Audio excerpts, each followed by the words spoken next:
Hello everyone, this is Fantasy Football Fix. My name's FPL Phillips and it's that time of the week. It's Eddie versus the algorithm, the series where we take a look at whether a man can outplay a machine in FPL with a computer generated team put together by the Fantasy Football Fix algorithm going up against my own personal free hit team every week of the season. If you're new around here, make sure to subscribe for following along with the series. And I know a few of you have been asking for the recaps down below in the comments. Well, I can tell you, I didn't even bother adding up the total scores for game week 9 because the algorithm destroyed me that badly and I couldn't bear to do it much longer. The algorithm scoring well over 100 points, a very, very nice score for the computer team, tripling up on that Leicester attack and a West Ham clean sheet, proving to be some key differentials for the computer. So if you want to take some advice from the algorithm team for game week 10, it's in pretty good form as of late. Let's have a look then, shall we, and see how the algorithm is lining up for game week 10.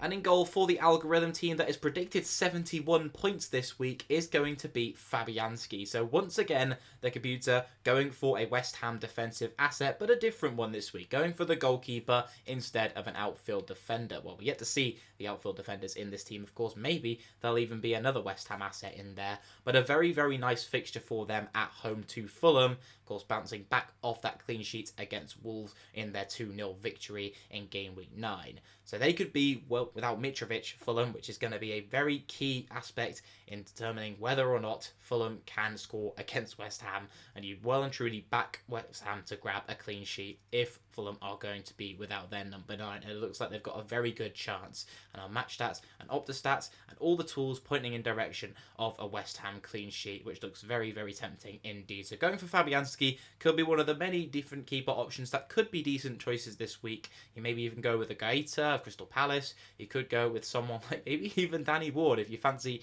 jumping on the Leicester bandwagon. Of course, another team that managed to keep a clean sheet in game week 9. You could well put him between the sticks. I know a lot of people will own Danny Ward more than do own Fabianski. And maybe you could consider starting him over your other keeper this week. They're going up against Bournemouth, who have the worst expected goals total in the league when we look at the first couple of game weeks of the season. So yeah, Fabianski in goal for the algorithm. Let me know who you'd be putting in goal if you were on a free hit yourself. Would it even be a keeper that you own in your team right now? But in defence, we're looking at our back four, and as mentioned, there is going to be another West Ham defensive asset with Cresswell coming into the fold. And it was Kehrer who came in and displaced Soufal at right back, meaning that if you want to go for a nailed-on West Ham fullback, you've kind of got to go for Chill Cresswell, I should say.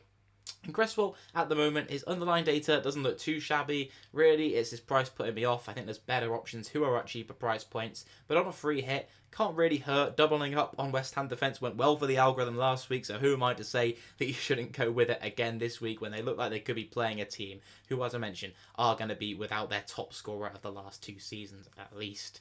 Then elsewhere in defence, we've got that double Chelsea defence as well. And they've recently just lost Fofana, who I was considering putting in my own team, but he's gone off injured in the Champions League. So I'm not too sold on going with this double Chelsea defence. We know with Reece James, he's of course got a massive attacking threat, and we've seen that just in the Champions League last night. But Thiago Silva, I think there's better options you could go for there. Maybe even just going with a 3 at the back formation could be a good way to go. He'll have threat from set pieces, but I don't think it's enough to justify bringing in Thiago Silva or even going with him on a free hit. But it's interesting that the computer seems to back him, and it seems to get it quite right with its centre-back choices in previous weeks. And then Cancelo, who's a rather obvious option, very highly owned for that home game against Southampton for Manchester City. Many people considering switching over and maybe putting an extra Manchester City attacking asset in there instead of going for the defenders. But I think personally those clean sheets will come. It's a bit of a sideways move at the moment, especially with a blank game week not too far from now. So I'd be holding on to Cancelo for sure. I would not be thinking any sort of move that I want to do in order to take him out, especially ahead of this game at home to Southampton. And then in midfield, we've got his teammate Kevin De Bruyne leading the way off the back of an 8-pointer in game week 9. He's looked very, very good, and when Erling Haaland scoring as many goals as he is, Kevin De Bruyne's going to be the creator for a lot of them and could be getting goals himself, of course, as well. So De Bruyne seems to be a non-debatable in this team, and they've got such a nice fixture at home to Southampton, and it's not going to shock anyone that, of course, Erling Haaland's going to be up front in this team too. So it's interesting to see that those are the 3 Man City assets that you'd assume would be the first 3 names on the team sheet. Man City at home to Southampton. The algorithm's going to be selecting its key most Manchester City players, and it seems that the Cancelo, De Bruyne and Haaland is the way for the computer. And then the other 3 midfield picks I really do like as well, with Gerard Bowen, James Maddison and Wilfried Zaha, the other 3 making up the midfield.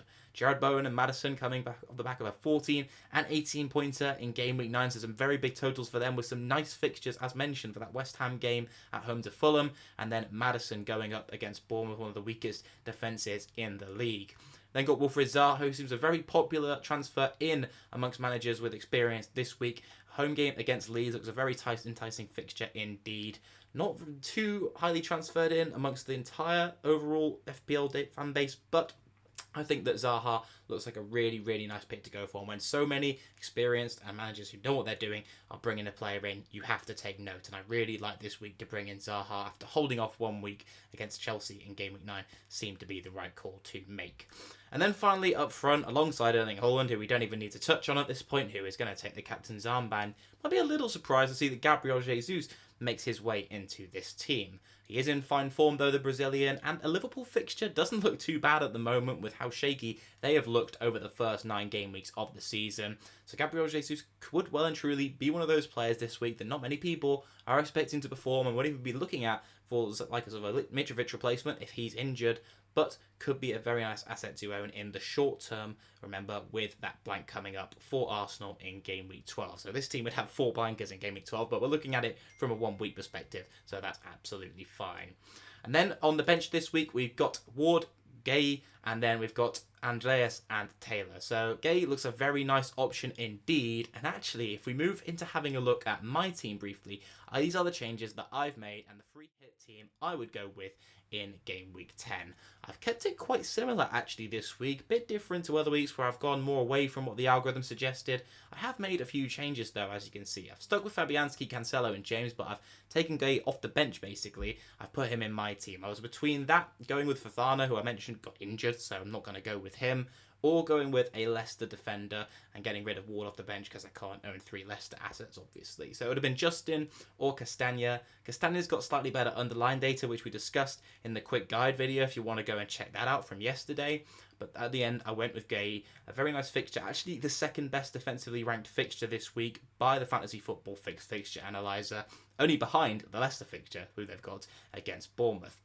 In midfield then, I've added in 1 extra player. I haven't taken anyone out. We've stuck with the same core midfield 4. We've just taken Thiago Silva out with a defensive line. And we've put Anthony in midfield, who I'm going with as a little bit of a cheeky punt and my differential of the week. I went with Gray in recent weeks as my differential pick. I think that Anthony, or even the man up front who you can see, Daka, would be my differential of choice this week. Now, Patson Daka got sent home from illness in the international break. Otherwise, I would have really liked to have him in for game week 9. But now in game week 10, a very nice fixture away at Bournemouth. And I think doubling up on the Leicester attack, I'm not overly against it. When you look at any side against Nottingham Forest, they are going to look good attacking-wise from what we've seen from Forest so far this season. But Daka, I think, could be a really, really solid option and is a very nice enabler to shift funds into a different area of your team. Or if you have Mitrovic and don't have any money in the bank, he's an equally good option there just to downgrade and save a bit of cash into your bank as opposed to keeping it in your squad value. So then in midfield, Anthony, why would I go with him? I just think he's looked really good from the eye test. His underlying data doesn't look too bad either. It doesn't look amazing. And United will be looking to bounce back from that pretty much what you could call an embarrassment in the Manchester derby. I'm not sure Ten Hag will have taken too kindly. We saw how they responded the last time when Manchester United suffer a big loss, and I think they've got the mentality now and the right man in charge of the squad to bounce back, and I think Anthony's going to be a big focal point of that. But we saw in that game in game week 9 how he can grab something from anywhere. He's looked to adapt to the Premier League pretty quickly and I think could offer a very, very nice differential. But I would say I do prefer the other picks in this team. So Bowen, Zaha and Maddison, I would all have in my squad probably before Anthony. So do worth bearing that in mind if you're thinking about transferring him in. But let me know down below in the comments, who do you think is going to win this week? Do you think I'm going to get one over on the algorithm, or is the algorithm going to absolutely bend me over again and have another field day against me in Eddie versus the algorithm? Are you team Eddie or team Algo? Let me know, and best of luck for game week 10. I will speak to you all very soon. Goodbye.